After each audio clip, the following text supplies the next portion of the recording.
International My dad liked your organizations photo. It and wasn't just a tap individuals on the around screen the or a world. casual double tap out of habit.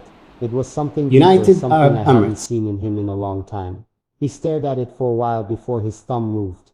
I was watching from the corner of the room, pretending not to notice, but I saw the way his eyes softened. There was a tiredness in them that hadn't quite lifted for years. But in that moment, there was a shift. The glow of the screen wasn't just light, it was warmth. He looked at the photo like it meant something, like it brought back something we thought was long gone. Maybe it was the way your smile seemed real, unforced. Maybe it was the background, the sunset painted across the sky like hope leading through the cracks.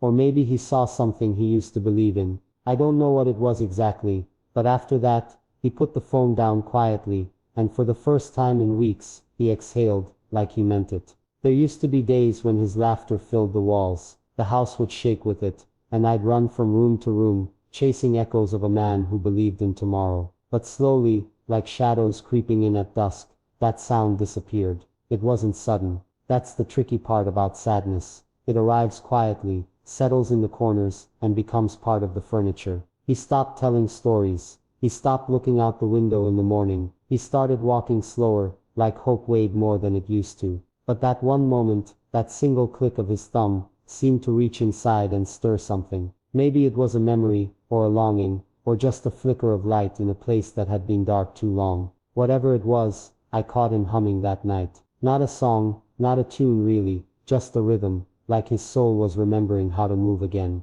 I didn't say anything, but my chest tightened with quiet joy. We weren't fixed, but something had started. He asked me about you the next day, not directly. He mentioned your name like someone mentioning a weather pattern, soft, unsure, like he didn't want to seem too interested. But I heard the weight behind it. He wanted to know more, where you were, what you did, how someone could smile like that, even when the world felt heavy. I told him what I could. I didn't have all the answers, but I shared what I knew, what I had gathered from the glimpses of you, the words you left behind with each post, each caption. I think what struck him most was the honesty, the way you didn't pretend. There was strength in your softness, and something about that spoke to the part of him that had gone quiet. He didn't say much after that, but he nodded slowly, and I knew he was thinking. That night, he sat on the porch longer than usual. The stars were out, and he looked up at them like he was expecting them to talk back. Maybe they did. The next morning, he opened the curtains himself. That may not sound like much, but to me it was a miracle. For months those curtains had stayed shut, keeping out light and life, and the noise of a world that had gone on without him.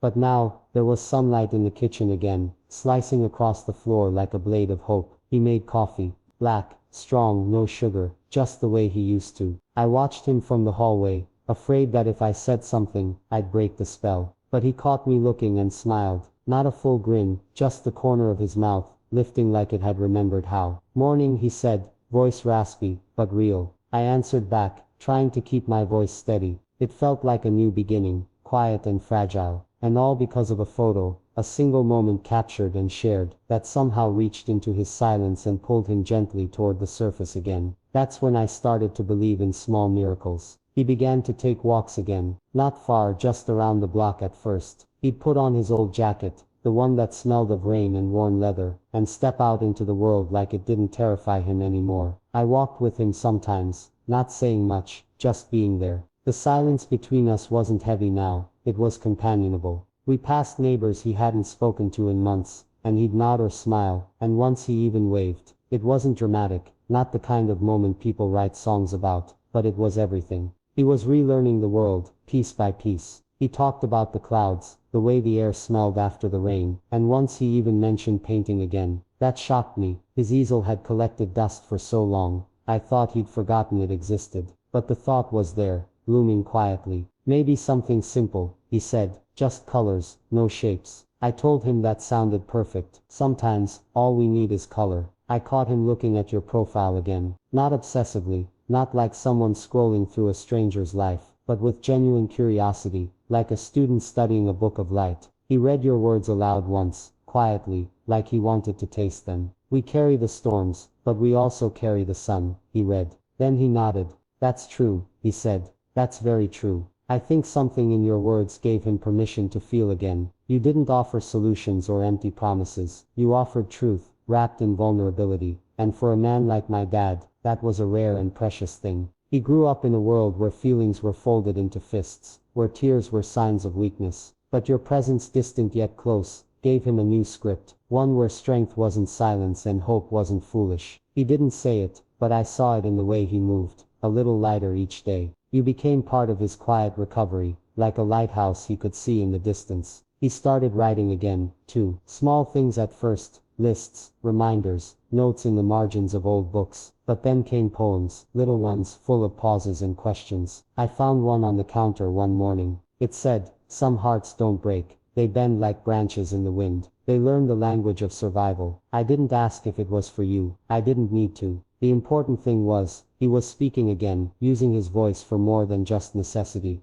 He had buried that part of himself for so long, I had almost forgotten what it sounded like. Now his notebooks are filling up. Some pages are tear-stained, some are smudged with coffee, but they're alive, and so is he. All from a photo. It's strange, isn't it? How something so small can ripple through someone's life like that. You didn't mean for it to happen, I'm sure. You were just being you. But sometimes, being yourself is the most powerful thing you can do. We sat together one evening, watching the sun dip behind the trees. He turned to me and said, "I think I forgot how to hope. For a long time I thought it was a childish thing, but maybe hope is what keeps us going." I didn't respond right away. I was too choked up. But I reached out and took his hand, and he didn't pull away. We sat like that for a long time, the silence between us filled with understanding. He squeezed my hand once, gently. Then he said, "Tell her thank you. She reminded me what light looks like." I told him I would. So here I am, writing this, trying to find the right words for a thank you that's bigger than language. You didn't know us. You didn't mean to save anyone, but you did. Your photo was more than an image. It was a door, and my dad walked through it.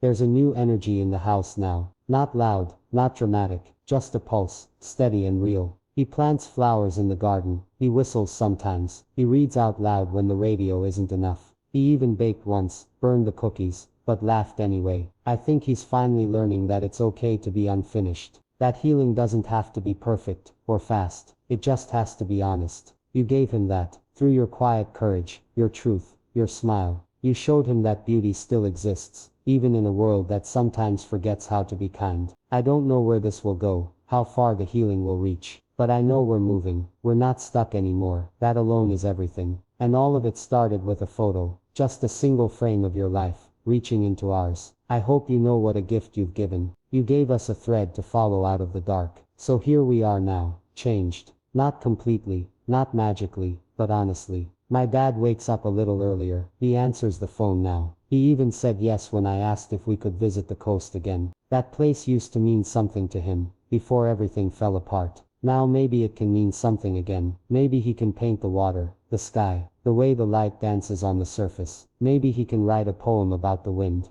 Maybe he can tell me stories without the weight of regret. And maybe I can just sit beside him, grateful. Grateful that he came back, piece by piece, and that somewhere in the wide world, someone like you shared just enough light to guide him home. We have hope now, not because life is perfect, but because someone reminded us it doesn't have to be. It just has to be real. Thank you for being real. Thank you for the photo. Thank you for the hope.